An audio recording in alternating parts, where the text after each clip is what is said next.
This was one of the biggest mind shifts that I had. So I used to be a guy who would always chase the next thing, the next thing, the next thing, and then the next thing. Because there's always the next thing, right? And it was always about who is ahead of me. So when I joined Mindvalley, like I was telling you about, I was an intern. As an intern also, because of my background, I got a chance to play at a role which was called business managers at that time. It's similar to what I was showing in the presentation, being a leader of a business. I used to manage a business called Silva.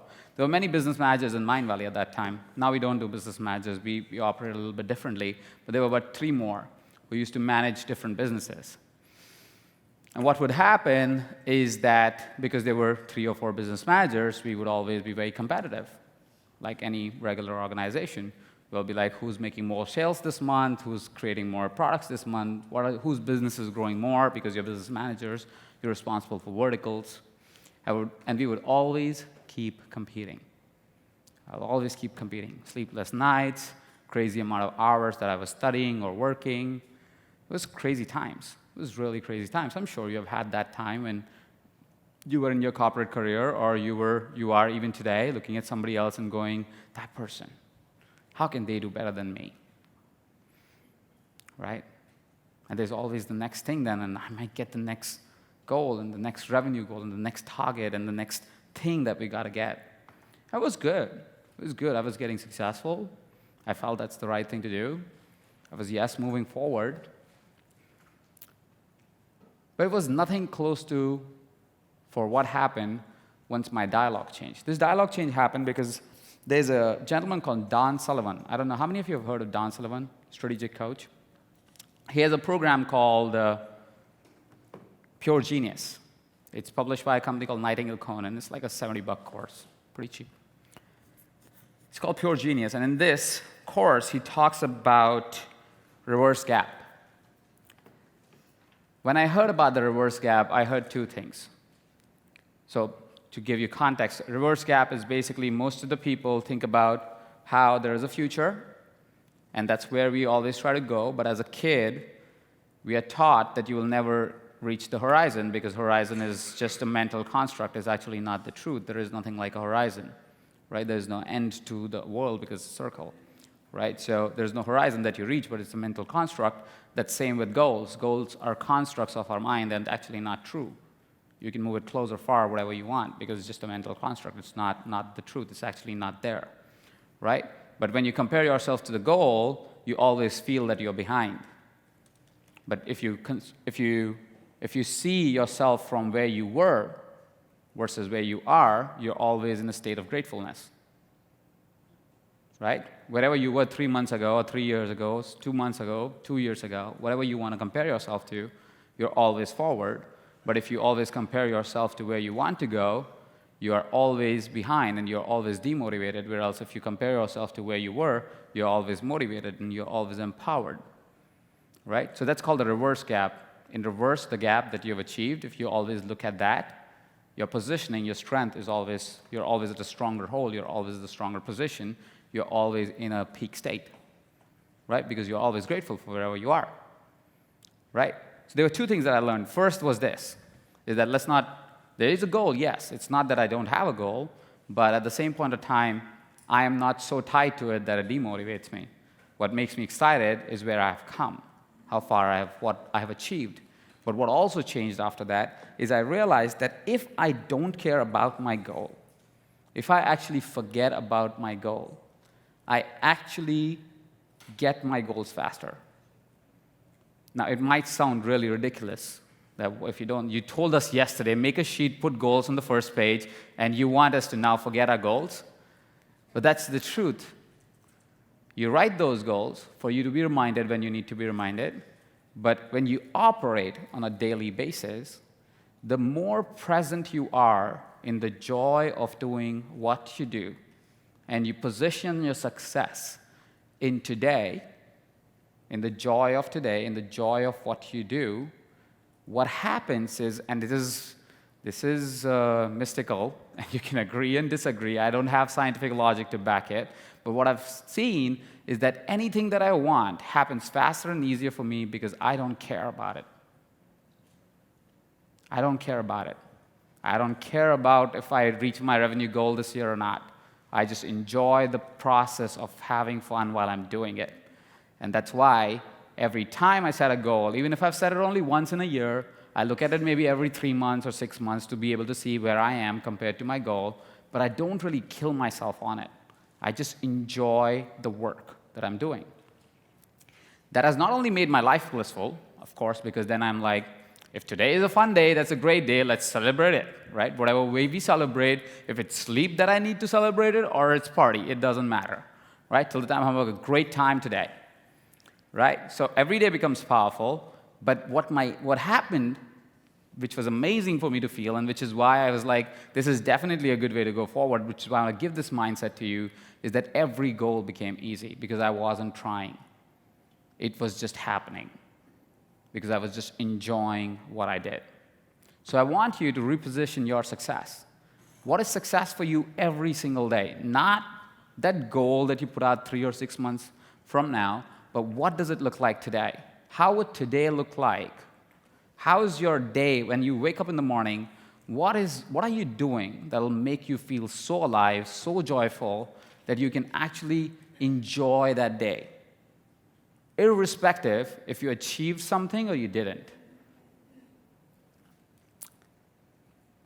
And that also made me so less scared about one of the biggest fears that people have, that we will die without passing our message or living our message or living our expectation, or we'll die one day.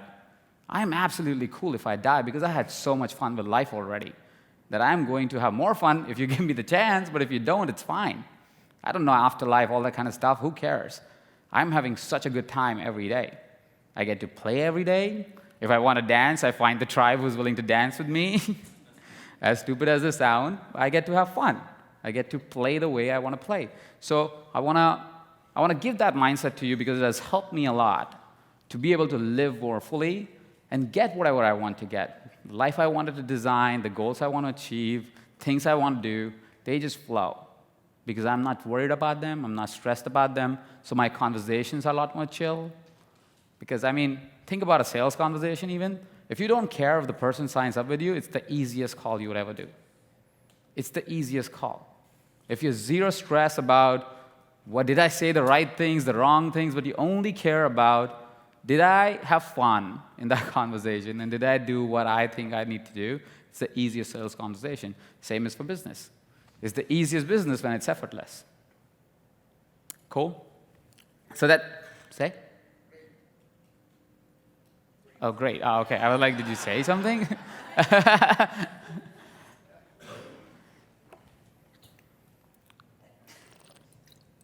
The concept of time. And I want to share this with you because, again, this is something that we default ourselves into. And it's just past because if we went to school, it's just by default in us. Right? How everybody thinks there's weekdays and weekends. Like the concept of time. I should work 8 hours a day. I work 5 days a week. Right? The concept of time was great when we were factory workers, if you really think about it.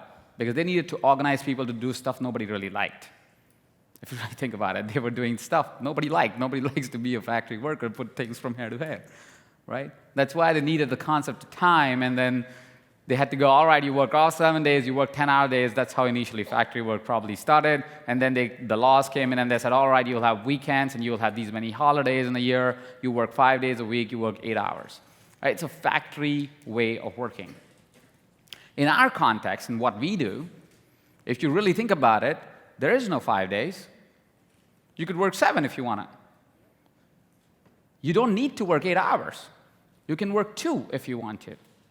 Especially in our position. It might not be true for still a lot of our employees, but in our position, if we design our life in the context of having 2 or 3 really powerful hours, 4 powerful hours, 5 powerful hours, whatever that looks like, how you like your life to look like, you could have more success by hacking the concept of time. By saying, I don't want to slog for 8 hours and do mediocre.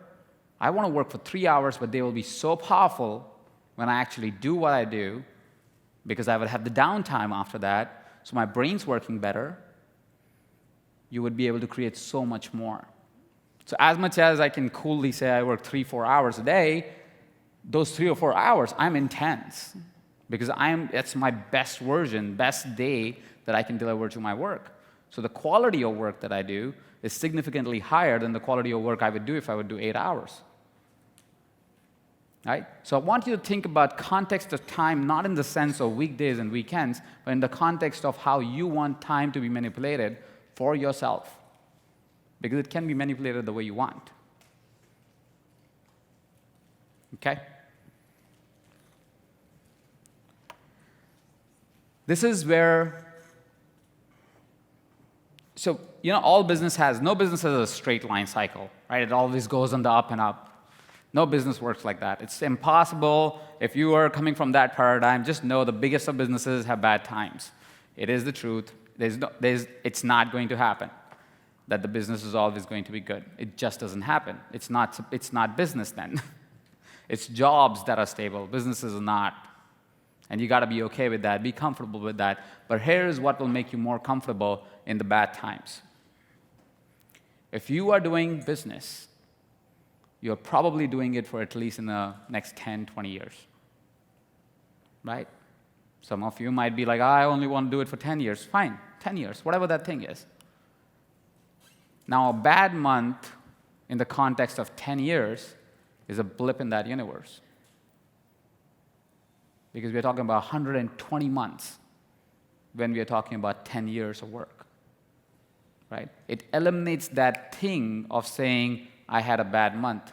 You're not anxious about it. You're not scared of it anymore. You just see it as a part of the journey. So when I look at a bad month, I just go, in context of 20 years, how bad does it really look like? When I'm building something, I go, in context of 20 years or 30 years, for me it's 40 years that I'll still want to work, right? So I didn't write 40 because some of you might not want to think 40 years, but I think 40 years and I go, a bad month is nothing in context of 40 years, right? Because my business is so much, like I'm going to work and do this for 40 years from now, right? A bad event doesn't matter, a bad phone call doesn't matter, a bad month doesn't matter, bad 2 months don't matter, because I'm thinking everything in context of 20 years, 40 years, 10 years, whatever that thing is, right? So everything becomes so much easier, becomes so much more easy for you to process that information and be able to be okay with that and say it's okay if it's a bad month. It's okay if it's a bad day, right? So that was a great mindset that helps me when I have my downtimes. Just switch over to, in 20 years, does it really matter today what happened?